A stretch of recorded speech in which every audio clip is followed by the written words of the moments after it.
What's up, YouTube? It's your boy Steve from Printer Gang Investments, back with another video. In today's video, the market did quite well. Yesterday, Donald Trump had a speech and he announced the AI consortium named Stargate. It's going to be a company that's going to give $500 billion to the development of the infrastructure of AI. And a lot of stocks we got are in the infrastructure of AI. So Palantir did well. A lot of other stocks did well. Oracle was up a lot today. Salesforce, there was a lot of stocks, and a lot of stocks are going to benefit from that. So we was up like close to $700 a day. Looks like my account's finally registering correctly, because it still, I don't understand the glitch from yesterday, but you know, we had 14.8 I believe, and we're going to go through all the positions. So you know, first things first, you know, with the Palantir position. So today on Palantir actually closed the day like 76.80, 76.90, something like that. We 77.19 after hours. So those calls I bought on the dip, as you can see, they did 100%, and I only got one left because we sold one. And I actually didn't get the whole 100% on the one I sold. They hadn't rolled that much yet. I believe I probably got like 80%. So I sold that call. I bought the call you see up here. I rolled it down to March, took a little more risk, and I bought me a free share of Palantir, and I bought a few other stocks. So that's where we at with it. We at like 75.46 shares of Palantir. The March call that we rolled today, it's already up 40%. So if Palantir keep going, we'll make some decent gains on that. And that's where we at with Palantir. You know, Patterson Energy, you know, it's flickering around. I'm still watching the Quantum trade. Quantum didn't have a good day today, but you know, like I said, the fact that they've even bounced back this far is quite impressive to me. So we still watching the Quantum trade. I believe Serve was down today. We're still up on Serve. I didn't add the Serve today. I need to add the Serve when I make some more money. SoFi is doing well, man. SoFi is actually doing well. So like I say, the analysts upgraded. They've been getting a lot of momentum. They just broke out technically. They might be trailing Robinhood. Who knows? Who knows? You know, Robinhood also is another fintech play that's been reporting the right things, growing.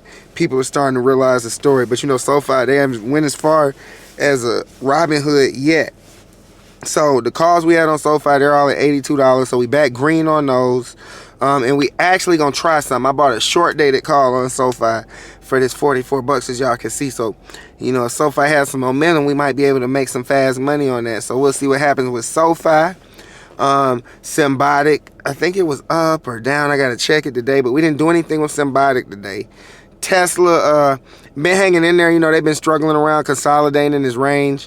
You know, they're gonna be having earnings soon. We don't know what's gonna happen with the vehicle deliveries, but like I say, I'm one of the investors of the thesis that I'm not really buying Tesla for the car company no more. So if Tesla wants to stall out, go flat, not go up, any of that, I'm with it all, because I'm trying to buy as much Tesla as I can before the robots come out. That's my only mission with Tesla right now. So, you know, Uranium Energy call recovered. You know, Trump's in office, so hopefully that uranium play will benefit. Some other uranium players are already starting to benefit, like Oklo.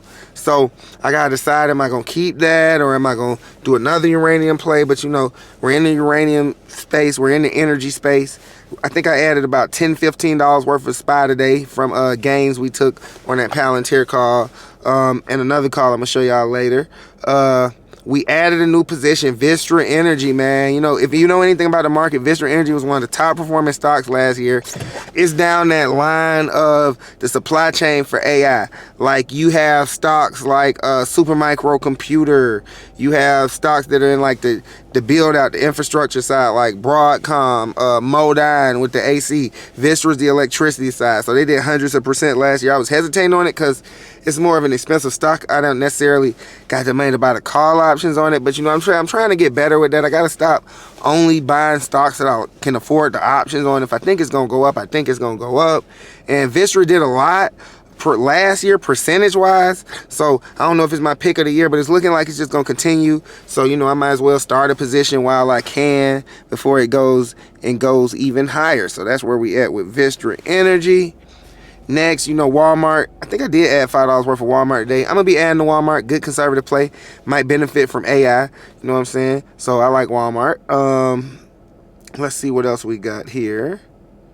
Oklo. So yeah, Oklo went up again today. Oklo was up like 10% today. I added $5 worth for Oklo. So far we up 31% on Oklo, and it looks like that nuclear energy thesis is panning out. They recently got another partnership to expand on their nuclear reactor. So I like Oklo for now. You know what I'm saying? It's one of my more speculative plays, more risky plays, but I do like Oklo. So Nvidia getting back to its highs. So anyone who bought that Nvidia dip, it's gonna do well. I mean, Nvidia is just a common sense play. If AI is gonna be here, Nvidia is gonna be here. They're part of the chip build out. They're part of the infrastructure. They're not the hot flying stock they used to be. So don't expect to make 8 times your money in 1 year like they did the first year. But it's still money there. And for the next several years, I don't see any reason to stop buying Nvidia. You know what I'm saying? It's expensive, but the valuation is justified by the level of growth they putting up and the level of demand for their chips and just the infrastructure build out. I was just listening to dudes say the compute demand is just off the chart. So, you know, we still like Nvidia. So now we got MicroStrategy, MAR, and iBit. I always talk about those three together. MicroStrategy, I did add $5 worth of MicroStrategy today. Did not add the MAR, and I did add $5 worth of iBit off my profits today. Like I said, I still like Bitcoin. I like crypto exposure, you know, in my stock account. You know, I might start playing with some meme coins one day, but for now, we just gonna keep it simple with the Bitcoin and get our crypto exposure that way. We got IonQ. We're actually green on IonQ. So like I said, that was the first quantum stock to recover. I'm impressed with IonQ. Microsoft, I did not add to Microsoft. It's like my wild card of the year. It's Microsoft. It's such a big company, but they just haven't been putting up the growth numbers. They are involved with OpenAI, but you know, I've been learning about AI in the real world, and they've been saying that OpenAI might be outgrowing Microsoft, so I'm gonna keep trying to add to the position, but I might just build up a bunch of money. If they go flat on me, I might end up putting the money in a different stock. I haven't decided yet. So IBM, haven't added to that new position. We definitely gonna be adding to it. Robinhood hit 50 and came back down today. I did add $5 worth of Robinhood. Man, Robinhood's up through there. Robinhood, they probably gonna report more growth. If I can get a call option, I will. You know, I had call options earlier. We made money off of Robinhood, but I don't think it's necessarily done yet. I know they're high, so there's that risk, but I don't think them or SoFi are necessarily done yet. So I'm watching both of those, trying to add whatever I can with both of those. Grab's down today. I'm not necessarily worried about it. It's a new position, starter position. We got a year on it. I might want to add another one if I can catch one at like that $25 price. I don't want to pay another $30 for a call, but if I can get one for $25, I might add the Grab again. Google, I did add $5 worth of Google today. Like I said, they part of the tech consortium. GEO, I went on and took some profits from GEO. Y'all know I was up as much as almost 200%. But we was up 100% on GEO, and it went down today, so I was only up like 80-something%. So I took that just to take the gains. Like, the macro saying GEO is the right stock, but it's been going down. So I didn't necessarily get out the stock because it was going down, but I did want to lock in some gains. So I locked in my GEO call and bought a new one, and we're gonna see how this new one performs. I might be adding to GEO because the macro is just saying that's the kind of stock I want to be in right now. Like, now, valuation, I don't like GEO for no long-term hold or nothing like that. But they just got a lot to do with what's going on right now. So that's why we're in that. Salesforce, I add to Salesforce. If this agent force is going to be as big as they say, we might as well have a Salesforce position. Cameco, add to Cameco. That's uranium. Kava, I added to Kava. You know what I'm saying? Food. We trying to diversify a little bit. Broadcom, we also added to Broadcom today. They're gonna be part of that AI build out, so we might as well have Broadcom. ARM, man, y'all know I got a love-hate relationship with ARM.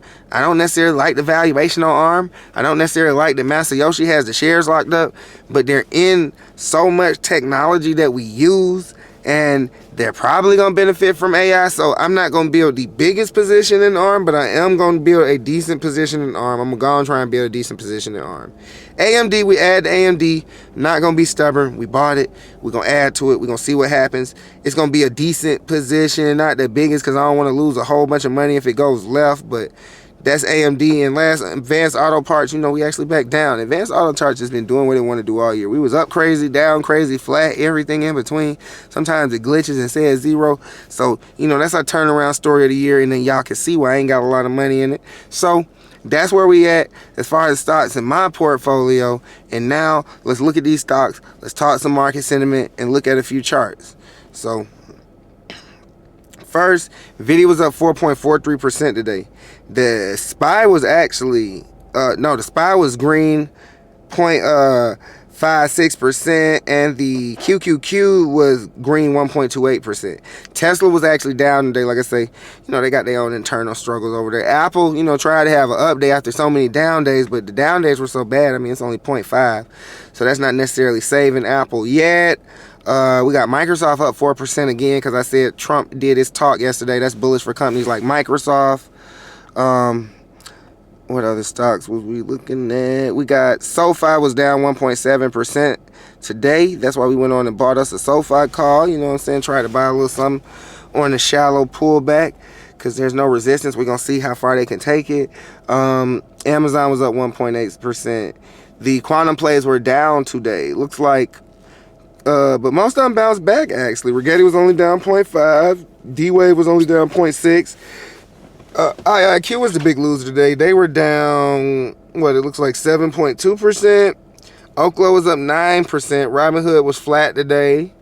Meta was up 1.1%. Let's see, and let's look at a few of these others down here. I got to get my list right, so I ain't got to scroll all the way down. Grab was up 1%. Call not moving, though. Cameco was up 5%. That's the uranium situation. We're watching that MongoDB. Dan Eyes keep screaming that, so, you know, I got that on the watch list. They up 1%. Oracle 6.75. They gave a speech, so obviously GEO was down 1.5. So y'all see why I rolled my call, just to be safe, to get some gains. Uranium Energy was up 6.47, so that's probably why my call recovered today. Serve Robotics was down 7.7, because, you know, still a riskier stock, so we're gonna deal with bigger swings with a stock like that. That's one of the reasons why I'm being a little more careful on the calls with those. And Symbiotic was flat today. So if I look at some charts, I'm gonna go to Palantir first. What I like about what's going on with Palantir this time. Remember yesterday I said a lot of these stocks had their bearish fair value gaps and they need to break over them and hold above them. Well, Palantir just did just that. We broke over this bearish fair value gap and we closed strongly above it. And if I'm not mistaken, that should cause a fair value gap to the upside in the morning. So those are, you know, bullish confluences. I like that.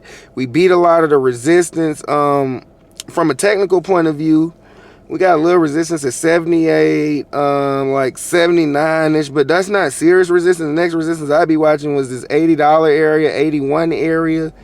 And if we could beat that, you know, sky would be the limit. But at this point in the game, it's really more so about earnings now. You know, if we're going to be out of the sell-off, because as y'all see on the chart, we had that sell-off for like, what, how many days? 1, 2, 3, 4, 5, 6, 7, 8, 9, 10, like 11 days, 11, 12 days. We had a long sell-off. Long, hard sell-off, and we're bouncing back from it. So unless we get some bad macro news like what J Powell did to knock us down the first time, it's going to be back based on earnings. So I hope Palantir beats earnings. We got to pay this $110 million cost, which might cause an EPS miss, which is going to be a dip buy for your boy. But for now, it's looking good on Palantir. So let's look at Tesla, because they was actually struggling a little bit today. Let's see. So like I said, Tesla did not beat its fair value gap yet. Remember, we went in there yesterday, 2 days ago, failed yesterday. Looks like we tried to recover to go back in there, but it did not work. We're back down. Like, I don't see like the major downside for Tesla. Like, this isn't a bad zone to buy. Like, I mean, it's not a lot of confluence here, so I wouldn't like go short dated with my calls. But if they want to fall back to 398, 400, you know, we've been bouncing from this range. It's 380. This whole order block range here is good for Tesla, but I just want to see how it's going to play out, how everybody's going to do on earnings. That's really what the next big hurdle would be. And last, let's get back to looking at the QQQ, man. Let's get back looking at the QQQ. So the QQQ is in a very interesting predicament. We're trying to break out our fair value gap, negative fair value gap on the QQQ. We changed character twice, here, looks like 2 days in a row. Under normal circumstances, I would short this like on a trade type of thing. But, you know, I'm looking at the macro. I'm looking at earnings, so I'm not going to do nothing. I'm just going to watch how it plays out. We're at the top of this gap, so it's not necessarily the best short either, because we could easily break out of it, go up here, hold that. You know, if we, same thing with Palantir, we got a strong close, that's very bullish for us. You see what I'm saying? But, yeah, with QQQ, Yeah, we've been fighting hard. They've been doing pretty good. I'm gonna see if they ever fall from in this gap, because we are in a bearish fair value gap. We're gonna see if we fall in there. But if not, if these earnings come in good, things could start getting bullish again, people. So, you know, we're gonna see what happens in this market. This year is so far cracking up to be a very interesting year just already. And I'm gonna be here every step of the way. It's your boy Steve from Printer Gang Investments. I'm gonna see you all in the next video.